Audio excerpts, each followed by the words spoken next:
अजून बऱ्याच लोकांची ओळख व्हायची माझी, त्यामुळे कोणी गैरसमज करू नये.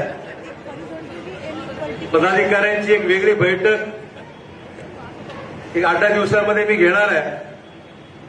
उद्या फक्त मी सन्मान्य खासदार, त्याचबरोबर सन्मान्य आमदार, माजी आमदार आणि शहर आणि जिल्हा अध्यक्ष एवढी बैठक मी उद्या सायंकाळी बोलवली आहे, फक्त त्यांच्याशी हिंद्रुज करण्याकरता आणि आगामी येणाऱ्या निवडणुकीची चर्चा करण्यासंदर्भामध्ये मी या प्रमुख लोकांची बैठक घेणार.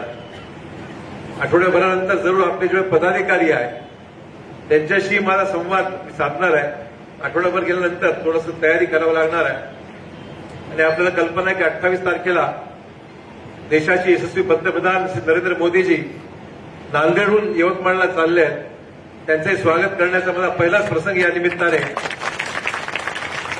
भाजपचा खासदार या नात्याने मला प्राप्त होणार आहे, याचा मला मनापासून आनंद आहे. मित्रांनो, तुम्ही माझी एबीपी मध्ये मुलाखत ऐकली असेल. मी सांगितलं, मी ज्या पक्षामध्ये अनेक वर्ष काढली, 48 तास गेल्यानंतर लगेच टीका सुरू केली, हे माझ्या स्वभावात बसणारी बाब नाहीये. मी निर्णय घेतला आणि निर्णय घेऊन भाजपात सामील झालो आणि मला आनंद या गोष्टीचा आहे. मी राजीनामा 12 तारखेला दिला आणि 2 ते 3 दिवसामध्येच राज्यसभेची उमेदवारी देऊन मला त्या ठिकाणी फॉर्म भरायचे योग आला. याचा अर्थ मी समजतो की भाजपाच्या पक्ष नेतृत्वाने माझ्यावर व्यक्त केलेला विश्वास, एक विश्वास व्यक्त केला माझ्यावर की तुम्ही मराठवाडा महाराष्ट्रामध्ये लक्ष द्या, मराठवाड्यात लक्ष केंद्रित करा, नांदेडची जागा भाजपची आलीच पाहिजे अशा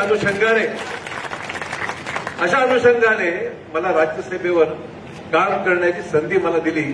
त्याबद्दल पंतप्रधानांचे, सन्मान्य गृहमंत्र्यांचे, त्याचबरोबर जे.पी. नड्डा जे अखिल भारतीय भाजपाचे अध्यक्ष आहेत, त्याचबरोबर देवेंद्र फडणवीसजी महाराष्ट्राचे उपमुख्यमंत्री आणि बावनकुळेजी जे भाजपाच्या महाराष्ट्राचे अध्यक्ष आहेत, त्या तमाम नेतृत्वाचे मनपूर्वक आभार मानतो मी की त्यांनी तातडीने हा निर्णय घेतला आणि क्षणभराची वाट न पाहता मला त्यांनी बिनविरोध, एक चांगली बाब झाली की इलेक्शन हे बिनविरोध झालं आणि आमदाराचा खासदार झाला. असं घडतं का? कंदकुर्ते म्हणाले की हात लावला की परिसरासारखं माझं होऊन जाईल. की त्यांना आठवण करतो, काँग्रेसमध्ये असताना तुम्ही आठवण येत नाही, काँग्रेसमध्ये असताना कंदकुर्तेनं अनेकदा डोकं हात ठेवला आणि त्याला सोनं करून टाकलं होतं का? ते केव्हा गेले कळलंच नाही मला. मी विचार केला ते गेले, आता मी गेलं पाहिजे. त्यामुळे कंदकुर्तेबरोबर सगळी जुनीच टीम आहे, नवीन काय बरीच जुनी टीम आहे. जुनी म्हणजे भाजपची जुनी मंडळी आहेच. काँग्रेसमध्ये सुद्धा पूर्वाश्रमीचे आमचे किसनराव राठोड साहेबांची आज आम्हाला आठवण येते की ज्यांनी सातत्याने शंकरराव चव्हाण साहेबांना खूप मोठी साथ दिली. सर्व ही सहकारी की काळी शंकरराव चव्हाण साहेबांना खांद्याला खांदा लावून काम करणारे सर्व हे होते. कंदकुर्ते असतील, कोकणनाजी आहे, ही सगळी मंडळी नांदेड जिल्ह्यामध्ये यश मिळण्यामध्ये जेवढे 40-50 वर्ष आमची सर्वांची गेली, त्यामध्ये या सर्व सहकारी मित्रांचा त्या ठिकाणी खूप मोलाचा वाटा आहे, मला नाकारता येणार.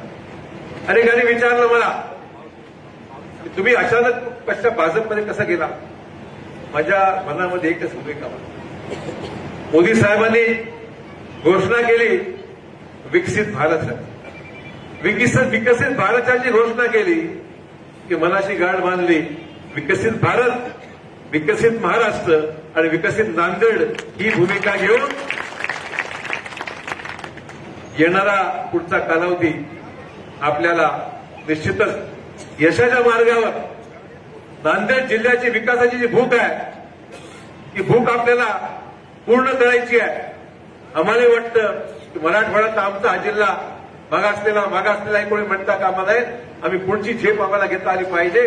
मला अभिमान आहे, ज्या वेळेस पदावर राहिलो त्यावेळेस नांदेडला झुकतं माप देण्याचं काम, की त्या पदावर न्याय देण्याचं काम मी केलेलं आहे, ते मला आवर्जून सांगितलं. आणि तीच प्रामाणिक भूमिका घेऊन पुढच्या 6 वर्षाचा कालावधी फार महत्वाचा आहे.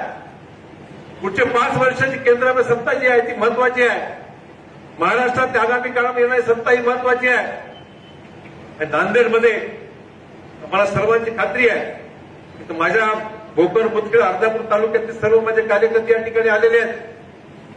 तिथे मला जायचं आहे. अनेक फोन मला सातत्याने, साहेब लवकर या, आम्हाला भेटायचंय, आम्हाला बोलायचंय, आम्हाला तुमच्याबरोबर यायचं आहे. तर नांदेडमध्ये सुद्धा 9च्या 9 मतदारसंघातले सगळे लोक आतुरतेने माझी वाट पाहत होते, याची मला जाणीव आहे. आणि म्हणून सर्वांना भेटायच्या अनुषंगाने मुद्दाम या ठिकाणी 4-5 दिवस आहे. कार्यकर्त्यांना भेटणार आहे, जनतेला भेटणार आहे, लोकांना भेटणार आहे, मतदारसंघातही जाणार आहे. आणि एका मुखाने प्रचंड ताकद जी नांदेड जिल्ह्यामध्ये आपली आहे, आज विरोधाचं कारणच नाही आहे. एकीकडे भाजपची ताकद आणि एकीकडे काँग्रेसमध्ये असणारा माझा वर्ग जो आहे तो मला मानणारा आहे. माझ्याबरोबर येऊ इच्छितो की ताकद दोन्ही एकत्र झाल्यानंतर भाजपाची ताकद जिल्ह्यामध्ये प्रचंड वाढणार आहे, हे कोणा नाकारता येणार. त्यामुळे आगामी काळामध्ये आपल्याला या जिल्ह्याचं नावलौकिक, या जिल्ह्याच्या विकासाची गती, केंद्रीय नेतृत्वाची साथ, महाराष्ट्राच्या नेतृत्व साथेने आपल्याला एक जबरदस्त या ठिकाणी काम करायचं आहे. या प्रमुख भूमिकेतून मित्र आज आपल्याला त्या अनुषंगाने पुढची पावलं उचलायची आहे. आज या ठिकाणी मनोहर जोशी साहेबांचा उल्लेख आम्ही सर्व शोक या ठिकाणी व्यक्त केला. मनोहर जोशी साहेबांच्या काळामध्ये ते मुख्यमंत्री होते, आम्ही विरोधी पक्षात होतो, विधान परिषदेमध्ये होतो. मनोहर जोशी साहेबांची कारकीर्द मुख्यमंत्री म्हणून फार जवळून मी पाहिलेली आहे. नांदेड वाघाळा महानगरपालिका ज्यावेळेस झाली मनोहर जोशी साहेबांच्या कारकिर्दीमध्ये त्यावेळेस त्यांनी वाघाळा महापालिका दोन्ही एकत्र करून नांदेडची महापालिका त्यांनी केली. आणि आम्हाला विशेषतः विरोधी पक्ष असताना सुद्धा ज्याप्रमाणे सन्मानाची वागणूक दिली ती आम्ही कधी विसरू शकणार नाही. आणि म्हणून मनोहर जोशी साहेबांचा उल्लेख त्या ठिकाणी करावाच वाटतो. त्यांचा राजकीय प्रवास, आमदार, एक तर नगरसेवक, महापौर, विधान परिषद, विधानसभा, मुख्यमंत्री, देशाच्या सर्वोच्च सभागृहामध्ये स्पीकर म्हणून त्या ठिकाणी त्यांचं लोकसभेत असलेलं काम, एवढा हा लांबचा पल्ला मनोहर जोशी साहेबांनी जो गाठला फारच अतिशय प्रशंसनीय आहे की त्याच्या नेतृत्वाखाली शिवसेनेमध्ये चांगलं काम मनोहर जोशी साहेबांचं हे कोणी विसरू शकणार नाही. प्रचंड काम त्यांनी केलं होतं. त्याचबरोबर आमचे दुसरे सहकारी भाजपमध्ये राजेंद्र पाटणी यांचं सुद्धा अचानक आज निधन झाल्याची वार्ता मिळाली. ते सुद्धा एक अनुभवी तरुण सहकारी होते, फार कमी वयामध्ये ते गेले, याचं दुःख आम्हा सर्वांना. असो मित्र, अधिक वेळ मी घेणार नाही. 3 तासाच्या या सगळ्या यात्रेमध्ये पाय दुखायला लागतात, त्यामुळे अधिक वेळ मी तुमचं घ्या. तुम्ही सुद्धा असं थकलेला मला जाणीव आहे, परंतु तुम्ही आज या पद्धतीने स्वागत केलं. फार मोठ्या प्रमाणावर सगळ्या भागातील लोक आज हजर होते. उत्स्फूर्त असं स्वागत या ठिकाणी केलं, त्याबद्दल मी भारावून गेलेलो आहे. मी आपला ऋणी आहे.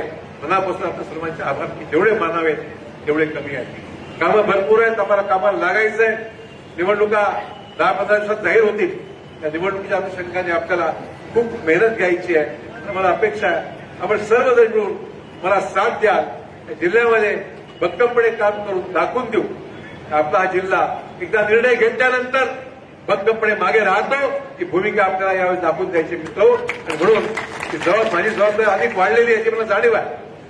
माझी जबाबदारी अधिक वाढली याची मला जाणीव आहे. ज्या अर्थी मला तातडीने राज्यसभेवर नियुक्त करण्यात आलं त्या अर्थी माझी जबाबदारी अधिकची आहे याची मला जाणीव आहे.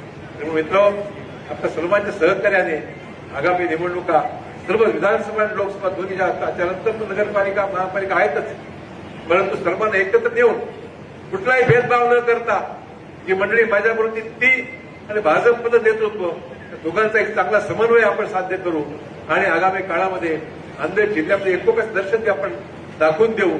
चांगल्या पद्धतीने या जिल्ह्याचं राजकीय वातावरण ते थोडंफार मध्या काळात गडबड झालं होतं ते चांगलं करण्याच्या दृष्टिकोनातून आपण सर्वांचं सहकार्य लाभेल अशा प्रकारची अपेक्षा करतो. आजच्या या कार्यक्रमाच्या निमित्ताने जे जे या सगळ्या नियोजनामध्ये होते ते सर्वांचा मनपूर्वक आभार मानून आपली रजा घेतो.